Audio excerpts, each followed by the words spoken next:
It was Sunday again. Evelyn and Ed Coach were getting ready to leave for the nursing home. She turned off the coffee pot and wished that she didn't have to go.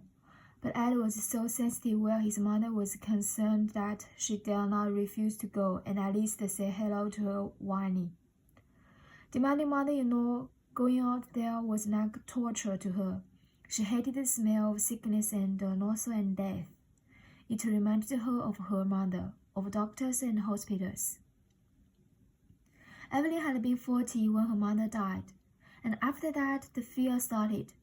Now, when she read the morning paper, she turned immediately to the obituary column. Even before she read her horoscope, she was always pleased when the person who had died had been in their 70s or 80s, and she loved it when the departed had been over 90. It made her feel safe somehow. But when she read that they had died in their 40s or 50s, it disturbed her all day, especially if at the end of the obituary the family had requested that a donation be sent to the Cancer Society. But what disturbed her the most was when the cause of death was not listed. A short illness of what? Died suddenly of what? What kind of accident? She wanted all the details in black and white. No guessing. And she loathed it when the family asked that a donation be made to the Humane Society. What did that mean? Rabies, dog bite, cat fever. But lately it had been mostly donations to the Cancer Society. She wondered why she had to live in a body that would get old and break down and feel pain. Why couldn't she have been living inside a desk, a big sturdy desk, or a stove, or a washing machine? She would much rather have an ordinary repairman, like an electrician or a plumber, than a doctor work on her. Why she had been in the throes of labor pains. Dr. Clyde, her obstetrician, had stood there and lied to her face. Mrs. Coach, you are going to forget these pains as soon as you see that baby of yours. So push a little harder. You won't even remember this. Trust me. Wrong. She remembered every pain right down the line, and would not have had the second child if Ada had not insisted on trying for a boy. Another lie exposed. The second one hurt as much as the first, maybe even more, because this time she knew what to expect. She was mad at Ed the whole 9 months, and thank God she had Tommy, because this was it as far as she was concerned. Her whole life she'd been afraid of doctors, then wary. But now she hated, loathed, and despised them. Ever since that doctor had come swaggering into your mother's hospital room with his child that day, the little tin guard in the plaster suit and the 3-pound shoes, so smart, so self-important, with the nurses fluttering around him like J-Shaw girls. He had not even been her mother's doctor. He was only making some other doctor's rounds that morning. Emily had been standing there holding her mother's hand.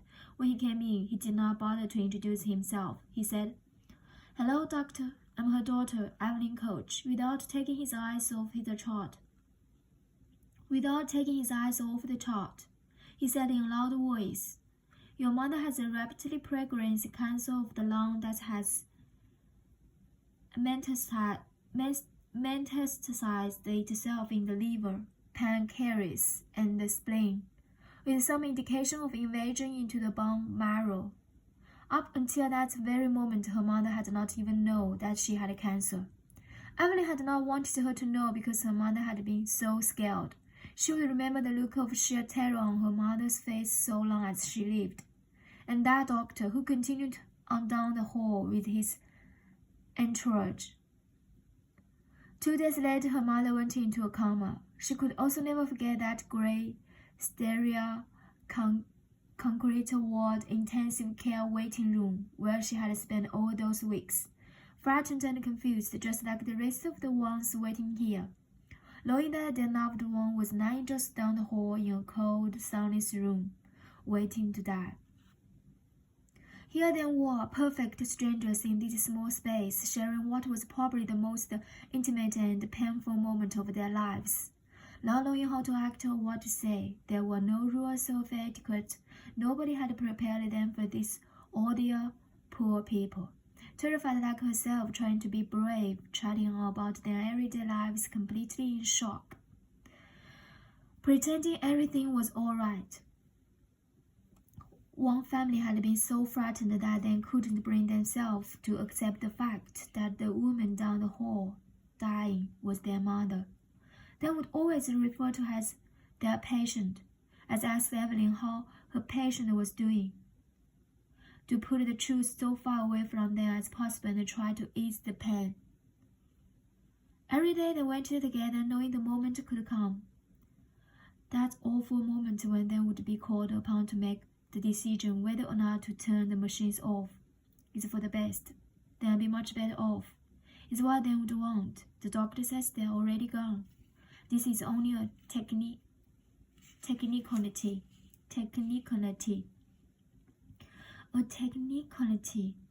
All those calm adult discussions when all she really wanted to do was scream for her mama, her sweet mama, the one person in the world who loved her better than anyone ever would or ever could. That Saturday, the doctor came into the waiting room and looked in. All eyes were on him, and the conversation stopped. He glanced around the room. "Mrs. Coach, may I see you in my office for a moment, please?" As she gathered her purse with shaky hands and a pounding heart, the other looked at her in sympathy, and the one woman touched her arms, but then was secretly relieved that it had not been them. She felt as if she were in a dream and listened carefully to what he said. He made it seem so simple and so natural, no point in prolonging it. It made perfect sense.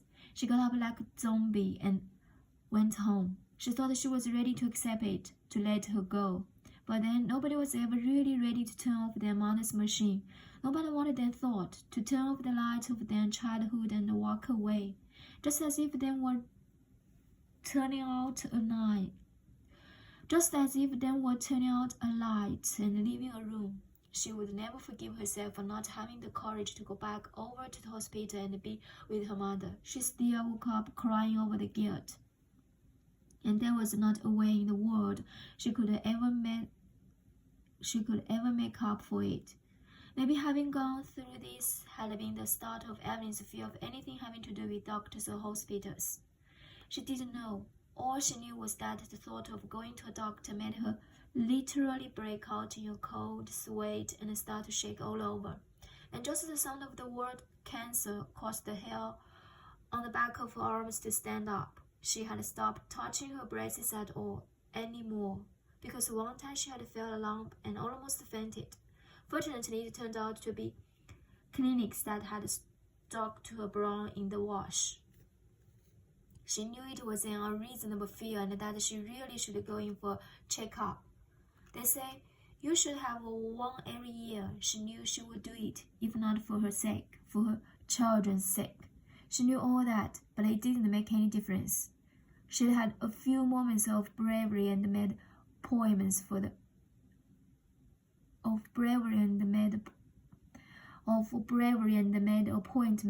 a checkup, but she always canceled them at the last minute.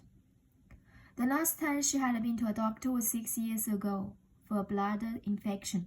All she wanted was the doctor to prescribe some antibiotics over the phone, but he made her come in and insist on giving her a pelvic exam. Lying there with her feet in the stirrups, she wondered if there was anything worse than having some man you didn't know reach inside of you, looking for things like you were grab back. The doctor asked her how long it had been since her last breast exam. Evelyn lied and said 3 months ago. He said, "Well, as long as you are here, I might as well do another one." She started talking a mile a minute to try and distract him, but in the middle of it, he said, "Oh, I don't like the feel of this."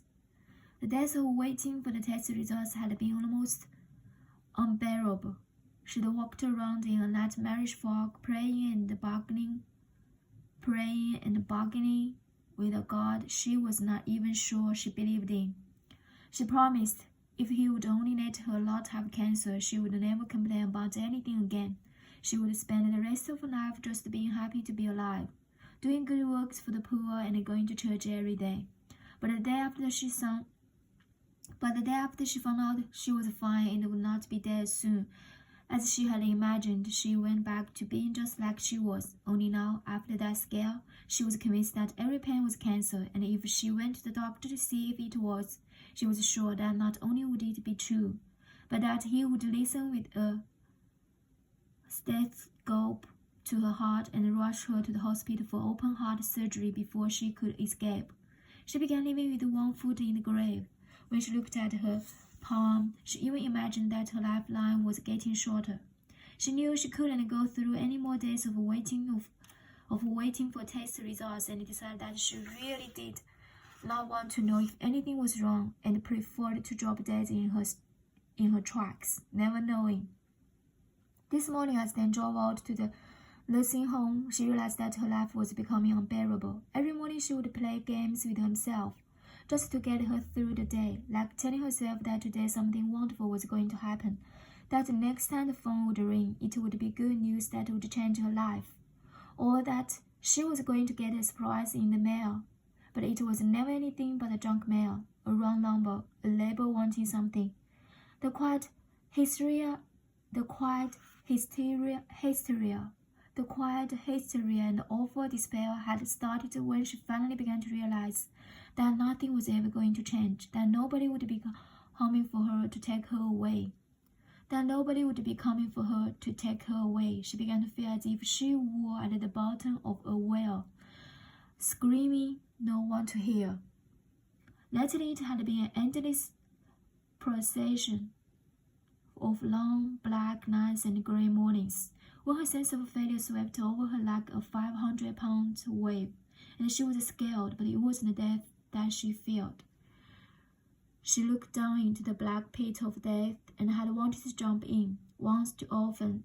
As a matter of fact, the thought began to appeal to her more and more. She even knew how she would kill herself. It would be with a silver bullet, as round and smooth as an ice-cold blue martini. She would place the gun in the freezer for a few hours before she did it, so it would feel frosty and cold against her head. She would almost feel the ice-cold bullet shooting through her heart-troubled brain, freezing the pain for good. The sound of the gun blast would be the last sound she would ever hear, and then nothing, maybe just the silent sound that a bird might hear, flying in the clean, cool air, high above the earth, the sweet, pure air of freedom. No, it wasn't death she was afraid of, it was his life. It was this life of hers that was beginning to remind her of that great insensitive care waiting room.